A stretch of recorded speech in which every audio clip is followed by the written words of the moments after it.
think it was killing most of us, burying him in the gun. Looks like you'll have to guess again.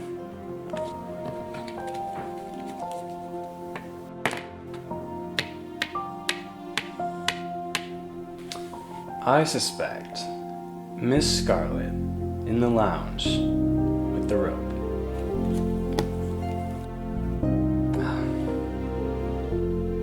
Alright, it's getting late and you got school tomorrow. We should probably call it a night, okay?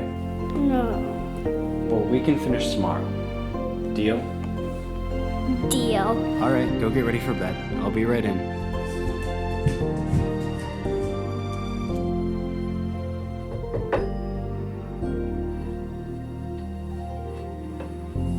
Tell me a bedtime story. Okay. No, tell me a bedtime story. All right.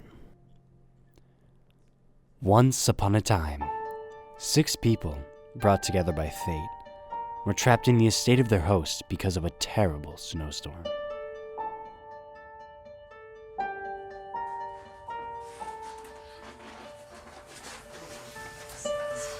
To think that poor man had such an accident while we were all sleeping last night. Oh, come now. Don't jump to such simple-minded conclusions. Obviously, he was murdered. When a Homo sapiens body temperature reaches negative 70 degrees Fahrenheit, it actually causes hypothermia, which can lead to death. If all my years of army training have taught me anything about human nature, it's that a man does not get locked out of his own house in the middle of the night and then have an accident that leaves his mangled body near the unidentifiable. I suspect foul play. Well, don't look at me. You're the one with all the army experience. You could have been the one who murdered him. Let's not jump to accusations just yet. What about the doctor? Couldn't you examine the body? I have a PhD in atomic and molecular physics, and another in thanatology. I don't do autopsies. What is thanatology? Oh, it's the study of death and death rituals among different cultures. You ever heard of the Melanesians from Papua New Guinea? They practice endo-cannibalism. It's a ritual where they will consume the dead so they can feel more connected to them after they pass. Some think it's disgusting, while others find it rather touching. Good God. Was this really worth waking me up for? I think I'm going to be sick. I'm growing tired of this. What about you? You're Mrs. Price's nurse. Couldn't you be able to examine the body? I don't have the proper training. If the police came, I believe they'd be able to tell. But they aren't coming, are they? This bloody snowstorm has us all caged in like birds. So you mean there's nothing we can do? Yes, there is. We can stay calm and within each other's sight. Remember, there's a murderer in our midst. So are you suggesting that we all just sit here and stare at each other until the phone lines get repaired and we finally have an opportunity to call the police? No, I'm suggesting we conduct our own investigation. Interesting fact. 3 days after death, the enzymes that once digested your dinner will now digest you. Good God, man. Why would you bring that up now of all times? Please, everyone stop. I feel rather ill. Everyone calm down. Mrs. Price is not well enough for all this talk of murder. Mrs. Wilson is right. We all need to remain calm and take this one step at a time. First off, where was everyone last night? My comings and goings are none of your business. Someone made it my business when they decided to off our host. The Colonel is right. Besides, we need to learn to trust each other. I wouldn't trust any of you. That's it. Gordon, you're first. Where were you last night? Oh, of course. Well, go on. This miserable weather began to give me a cold on my way up here. So after I arrived, I greeted our host and thanked him for his kind offer to go skiing this weekend and quickly retired to my room to nurse myself back to health. I grabbed a book from the study on my way. I spent the remainder of the night in my room until the butler awoke me this morning. Likely story. You probably came all this way just to kill our host. I knew you wouldn't believe me. You've always hated Miss Smith, what about you? Our host was a dear friend of mine. He invited me up for a weekend retreat, and I was tired from my long train ride here. So I spent the entirety of last night in my room. I went to the kitchen once to get a glass of warm milk, and then took a hot bath, and retired around 11:30. That's odd. I never saw you in the kitchen. And didn't you spend the evening with your poor, dear, sickly patient? I was by my lady's side nearly all evening. She was feeling ill, so I took many trips from her room to the kitchen to get her medication and other things to ease her suffering.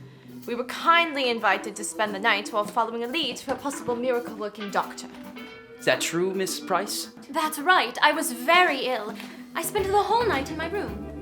Mrs. Wilson came and went fetching my medication from the kitchen.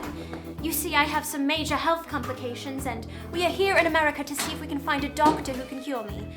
Dear Mrs. Wilson has been my best ally. And you were ill the entire night?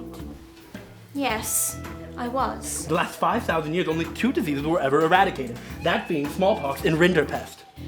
Tell me, Dr. Plummer, where were you last night? Well, you see, I had a leaky faucet in my room. It was driving me crazy when I was trying to work on my research, so I had to fix it. I spent most of the night bashing about the pipes, just trying to stop that leak. You see, I need seclusion and the cold to complete my experiments. Luckily, our host offered his abode so that I could complete my research.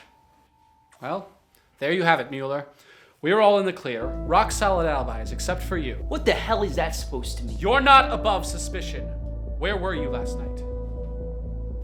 I was in the billiard room, perfecting my skills at the billiard table.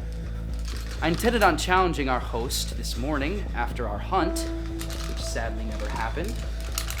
Unlike you, Gordon, I actually practiced rather than making excuses. Good Lord, I need a drink. Stop! You're not going anywhere. Why don't you just send the butler? Whiskey. Meat. Most serial killers experience traumatic sexual events in their childhood.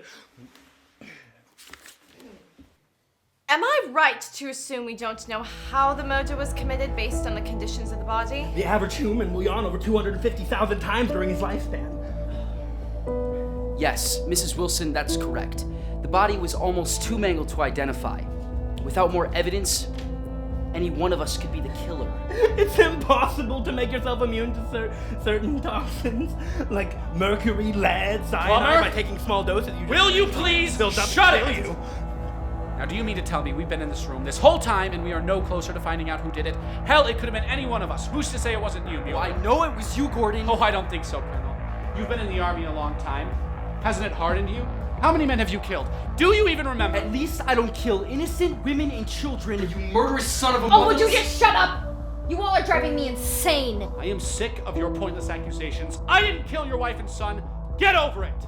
Now I am leaving this room right now and no one is stopping me. Where is my damn... You're not going anywhere, Gordon. Stop! There's no need for all this violence. Why don't you stay out of this, Miss Smith? Mr. Gordon is innocent. He spent the entire night with me. I can attest he did not commit the murder. Ah, but who's to say you didn't kill the poor man together? Shut up, Mrs. Price. Or should I say Mrs. Nelson?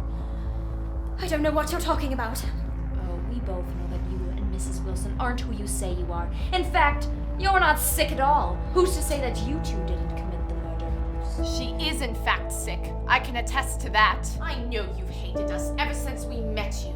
But how dare you accuse us of this foolishness? Just wait until my husband hears about this. I don't think you're going to get any sympathy from Richard. Who do you think has been telling him all your dirty little secrets? Like how you haven't actually been spending your weekends away with your sister in London, but in fact with Mr. Travis. You. Oh, and by the way, your side of the bed is a bit lumpy. No cases of shooting.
the butler lived happily ever after. The end.